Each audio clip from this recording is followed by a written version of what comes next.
wanted to show you around our barangay.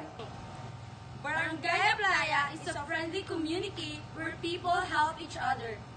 In this video, we will show you what makes our barangay special, including our projects and activities.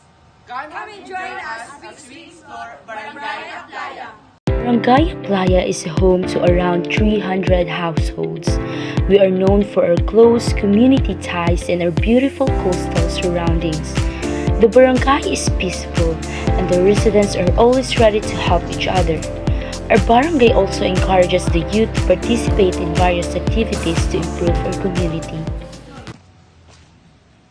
Now, let's hear from our SK Kagawats, Kagawad Japet, and Kagawad John Lloyd, who are leading youth activities and projects in Barangay Playa. Now, Kagawad Japet, can you tell us about your duties and responsibilities as an SK Kagawad? As an SK Kagawad, kami bilang kay ako, kami tanan sa council. And among duties is to form the youth of tabangan ang kabatanunan, Muslim Pilipino. Tabangan po ang kabatanunan ng mahilayo sa mga dautan. And to Kagawad John Lloyd, what projects or services do you organize for the community? And so far na-elect me and na-appoint as an SK official of Barangay Playa. So far, our projects and services that we provided so far, for example, in the field of education, we truly acknowledge our students from Playa Extension High School. Actually, naghatag din school supplies and support sa ila through with free printing services also.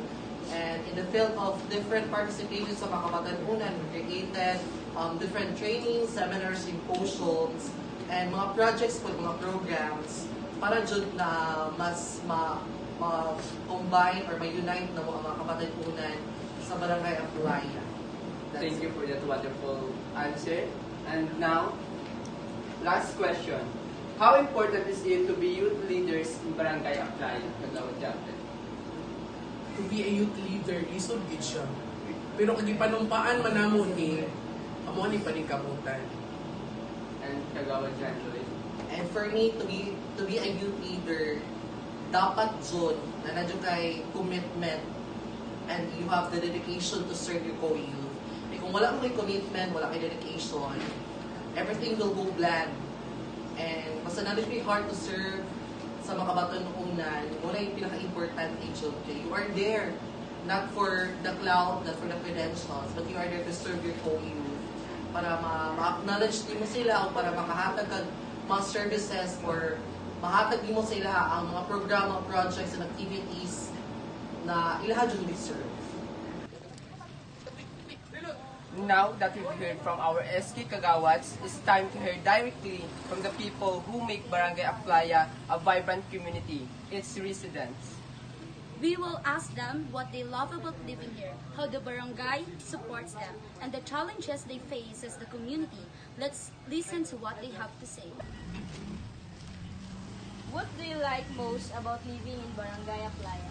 Para sa ako o para sa mga ang Playa karon dili na para sa una. Sa una medyo bubot karon naka peaceful na nag-organize pod ang mga kagawad ug mga SK chairman sa mga taga-Playa kana. How does the barangay help you or your family in your everyday life?